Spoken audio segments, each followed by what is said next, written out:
Now we have a very interesting one, okay? So this is somebody, he's actually writing on behalf of his son because he has Dharma discussions with his son, and his son has a particular view.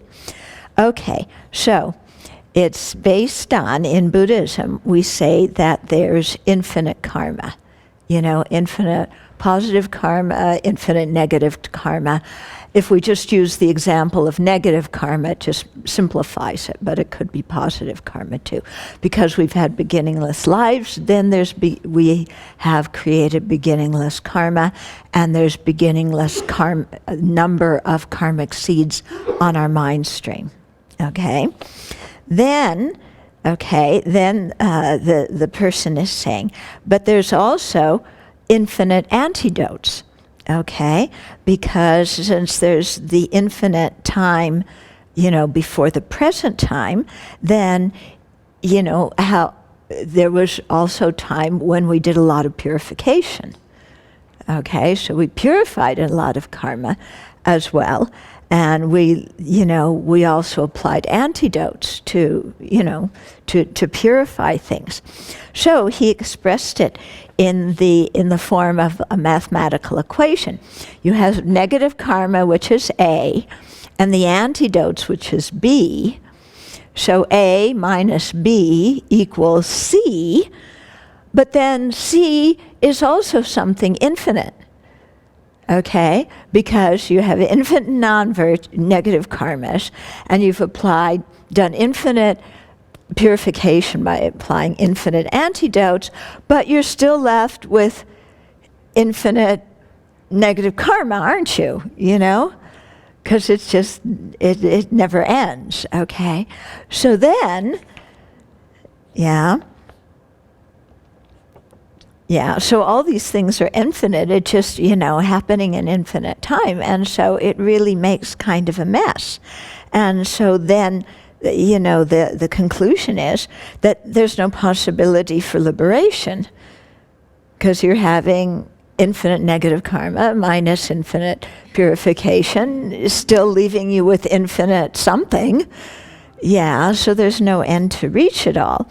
And so just kind of forget it, liberation doesn't exist. Okay, so that's the reasoning this person put forth. Now, the difficulty with that reasoning is that we're thinking that all the antidotes are one by one by one, and that all the negativities are one by one by one. So you have one negativity and one antidote, and another negativity and another antidote, and another third negativity and a third antidote. And so both of those things go on infinitely. If it were like that, then this argument would be correct. However,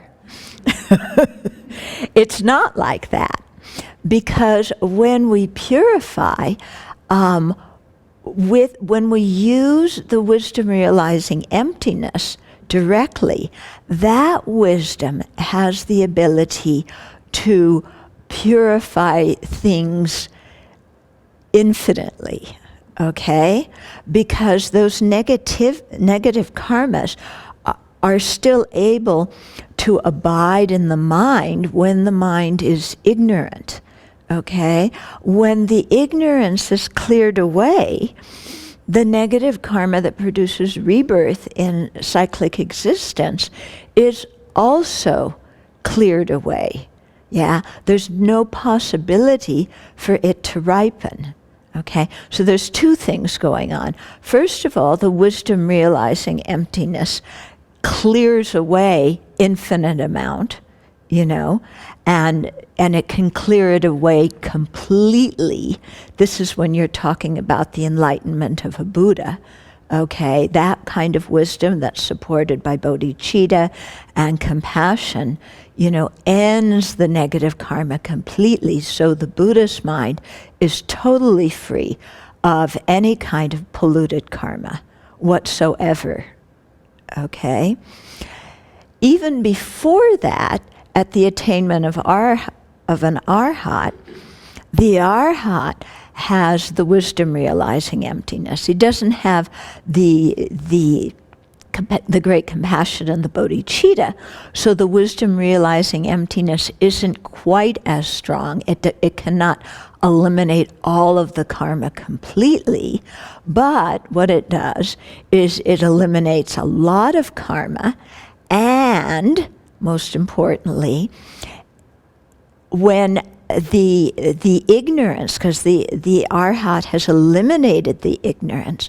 When the ignorance is eliminated, then in the 12 links of dependent arising, first of all, you stop creating any more karma that leads to rebirth and samsara. First thing.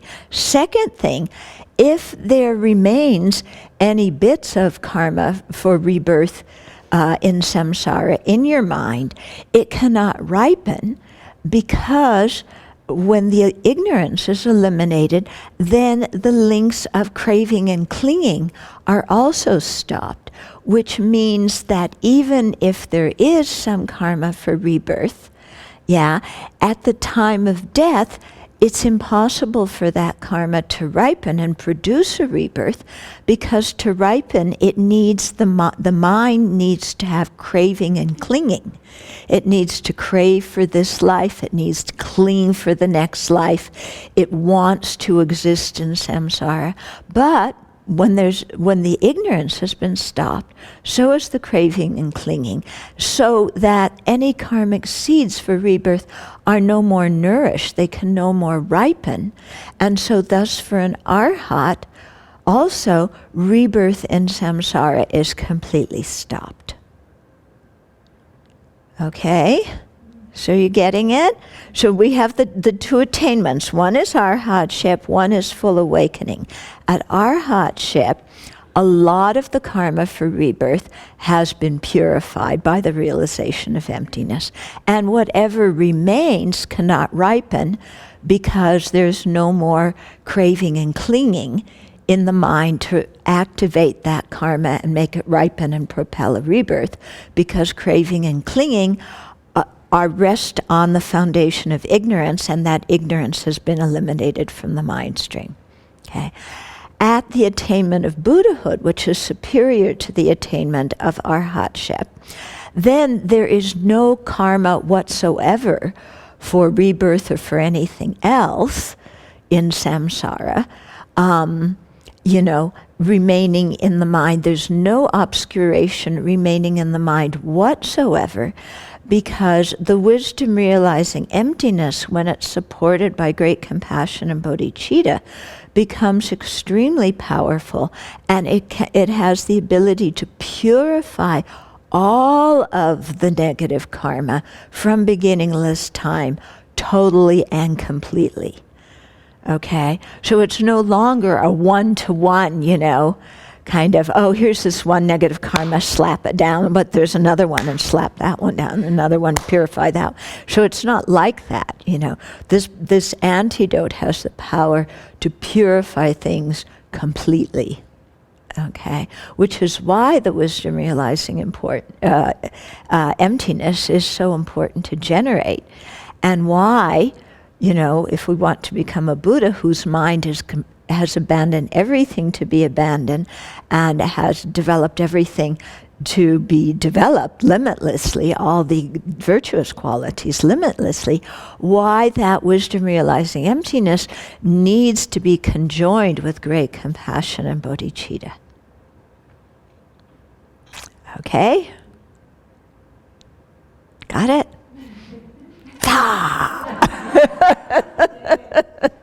Yeah, as you're practicing the Dharma, before you realize emptiness, because of your practice, you're creating less negative karma. So then there's less to ripen. Yeah, but there's still infinite.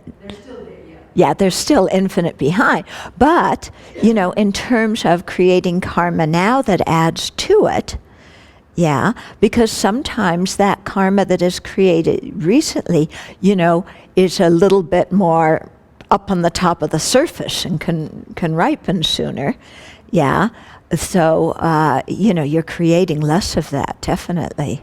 So this kind of question about infinity minus infinity, and is it possible to attain enlightenment or liberation? This is a very, very good question. And you can see that the person who put forward this argument is really thinking about things in a very deep way. Okay? So they often talk about sharp faculty disciples and modest faculty disciples. So modest faculty disciples are the ones who just accept it because Buddha said so, or their teacher said so, or something like that. They don't really think about things so much. A sharp faculty disciple really thinks about things very much. They really use some critical analysis. So this person has that faculty, they're really thinking about things, and I think that's really fantastic. Yeah. In this particular case, they needed a bit more information about how purification works, to show that, the way they were thinking wasn't correct. But the fact that somebody's really analyzing and trying to understand the Dharma with wisdom, I think that's fantastic. And that kind of person, if they continue, really has the possibility of being a sharp faculty disciple.